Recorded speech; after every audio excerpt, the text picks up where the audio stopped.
Alrighty. Now they got that sorted out. Mr. Charles Brandt, how are you doing, sir? It's good to see you. I ain't seen you in a while. And Josh, old Pete Dog, how you doing? And Miss Christy, or Kiersey, sorry. You got one of them names that's hard for me to pronounce. Kiersey, how you doing, ma'am? Always good to have some bigger YouTubers on here than I am, so I appreciate you popping in. So, Watertown, South Dakota, at the Stones truck stop. Popped in here for a quick 30-minute break, ostensibly to make some phone calls and get some information about my next loads. Right onto I29 north towards Summit. So, we are going up to Fargo, North Dakota.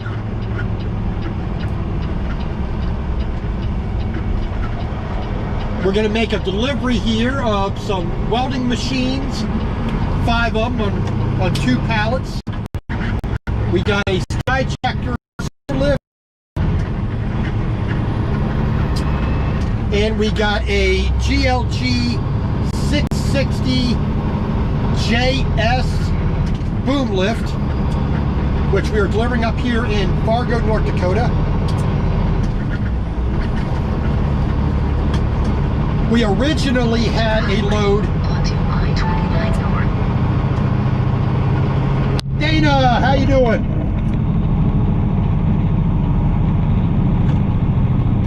So originally we had a load coming down to south, heading back south in towards Aberdeen, South Dakota, which was slated to go down to Oklahoma, Alva, Oklahoma. Well, that got changed to going out to picking up a load in Fargo, going out to Washington. Then that got changed again to picking up 2 loads in Fargo, going out to Washington State. So now we got to pick up. Make that truck a little bit louder there. I know you want to drive a real truck, but dang, come on.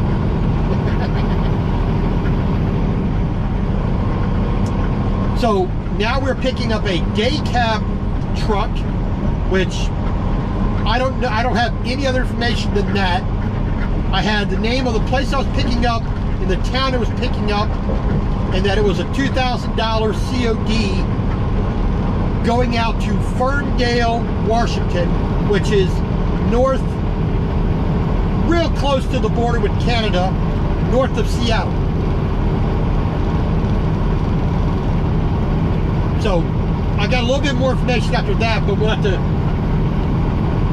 figure that out once we get up there. And then the other thing we're picking up from Case, Corporation, we're picking up 8 dually tires and some spacers.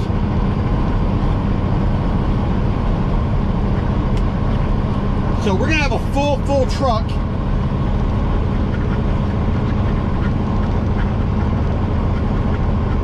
We're gonna have a full truck, on a 48-foot step deck. We're gonna have a full load going. So from Fargo, North Dakota, I-90 to Bismarck, over into Montana. We'll meet up with I-90, take that over through the full width of Montana, east to west, into Idaho, past Coeur d'Alene, to near Spokane, Washington, Fairfield, Washington, right near Spokane. And then we got to go the full width of Washington up to the northwest Canadian border to Ferndale and deliver there. So a little bit of a change from what we originally thought we were going to be doing. So,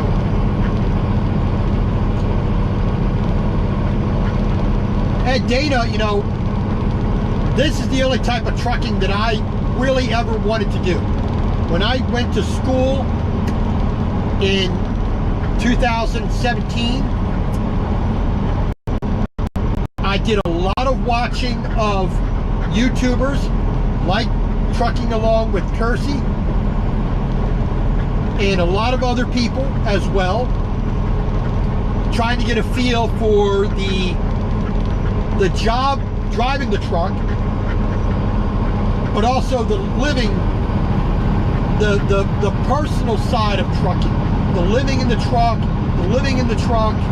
cooking and all that I could possibly glean.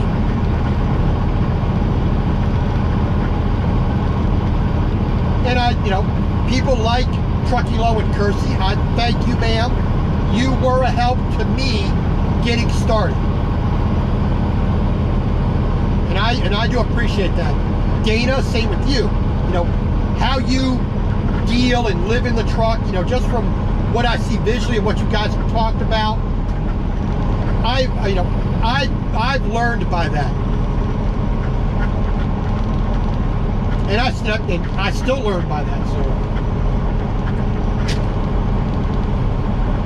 But we are heading up here, like I said, about 130 miles, 132 miles now from Watertown, where I stopped to do a 30-minute break. I got me some chicken, I got a couple of hash browns, and a gallon of water.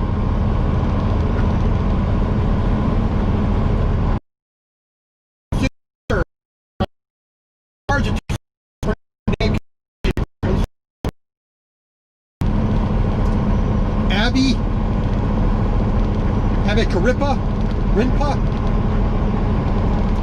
Sorry if I butchered that, but thank you for coming anyways. I do appreciate it. But like I said, we got about another 2 hours. Just a little less than 2 hours north. We're going to make our delivery of this boom lift, scissor lift, couple of welding machines. We got a day cab to pick up, and we got 8 dually tires to pick up as well. Like I said, all those are going out to Washington. So, I did not think I'd be having to deal with Snoqualmie on the way. We do have some winter weather right now up here in Fargo with some snowfall and ice and high winds. At least that's what the weather app was saying.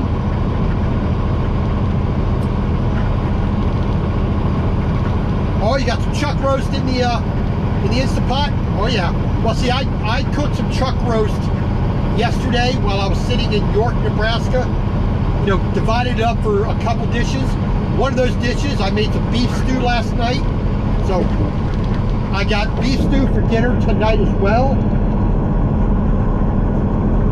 I got a bit of chuck eye steak. I'm going to make some braised steak sandwiches. And I sliced up some beef, that marinade, going into some ramen.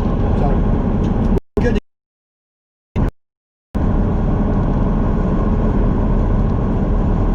Yes, well, sorry, Josh, about not having the Sunday dinners and Saturday meals.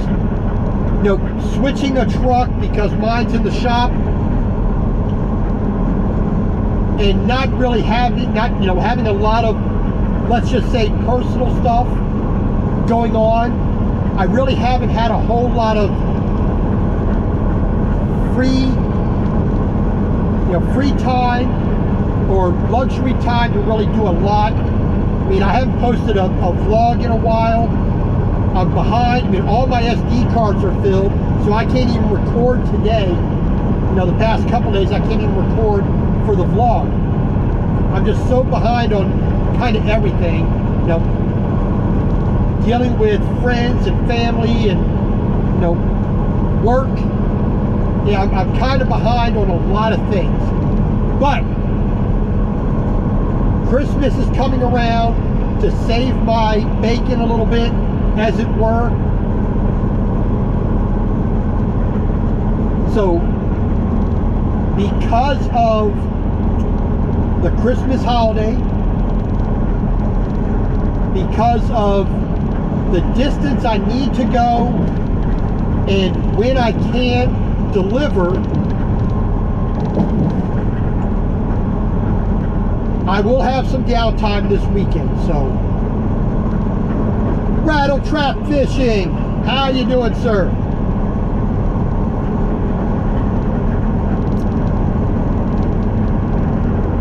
Hopefully everything is going good for you as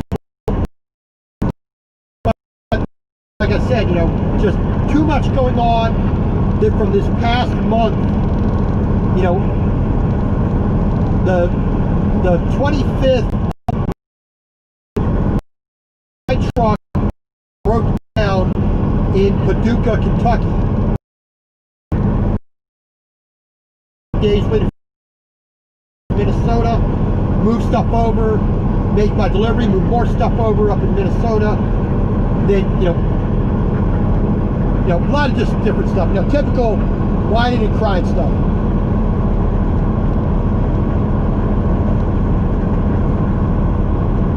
Yeah, I was just there. Like I said, I got there Sunday night at about 7. I stayed there all day yesterday doing a reset, because I only had 4 hours, and you know, Fargo is 450 miles north. I was never going to make it. Dealing with the recap, it was just easier for me to sit and wait. So I was at the Petro. Sorry I missed you. I mean, if I had known, you know, I could have been there.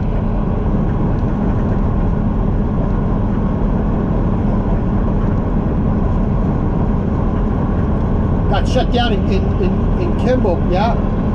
I see, there in Nebraska, I prefer Gretna. Gretna is my preferred place, but Gretna's out of the way for direction I got to go. You know, coming from Phoenix and Tucson with this load. So, you know.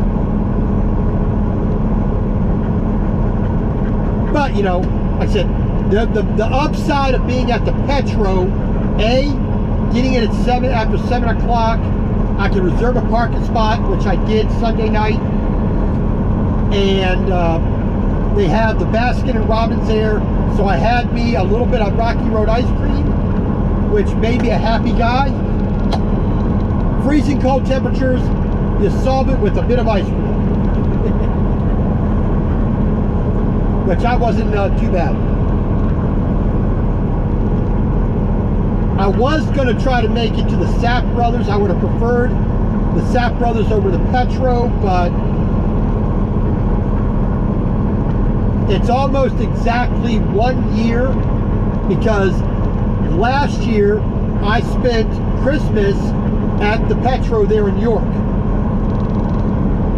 So it's almost an exact full year I'm in the same place at the same time. No, I'm like 5 days off, but 4 days off. I didn't expect that, but that's, you know, weird things happen. Now, also, back in November, my truck broke down, and almost exactly a year previously, in the parking lot of the Pilot there in Dallas, and my truck was totaled, and I had to wait several days for a truck to be brought down to me. Almost the same exact thing. So November, December, these past 2 years, you know, kind of a similar thing going on.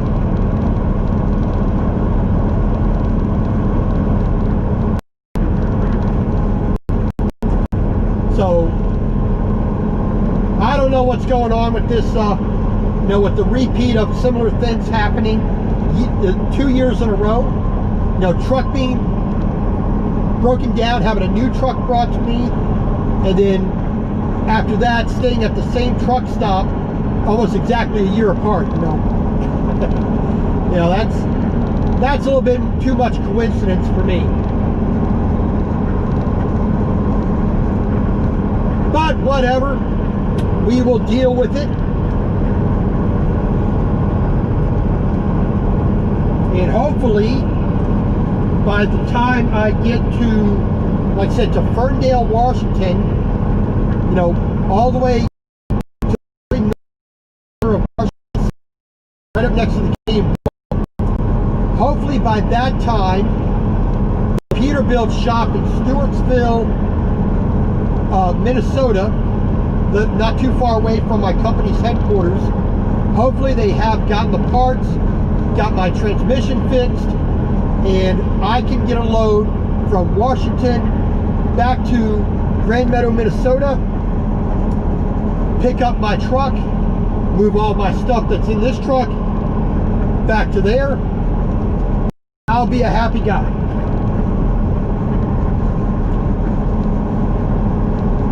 Definitely be a happy guy doing that.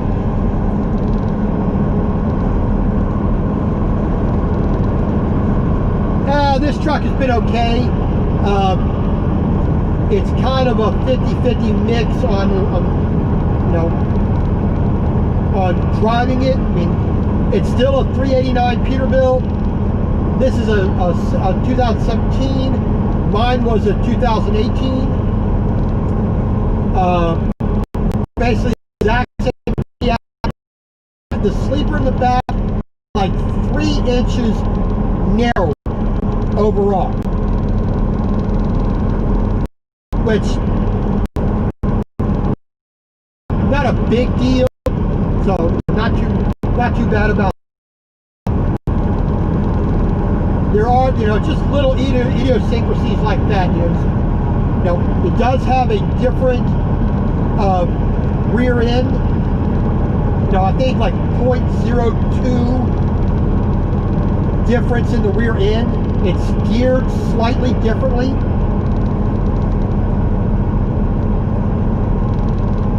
The engine is slightly different. The engine that's in here does not mind riding at 1700 RPM, say 18th gear at 72 miles an hour. It do just fine.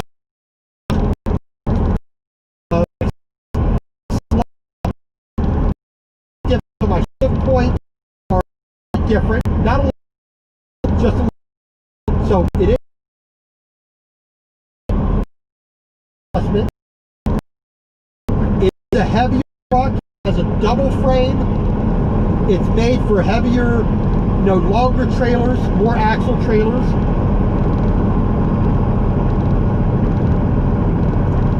It sits up just I think I'm like maybe an inch or 2 higher than my truck. But overall, it's not too bad. I mean, it has more power than my truck, but like I said, it's made for the bigger trailers, the heavier loads. So nice. The fact I can go to 72 with my foot on the floor, I like that. I don't like the fact the cruise is set at 68 instead of 70 like my truck is.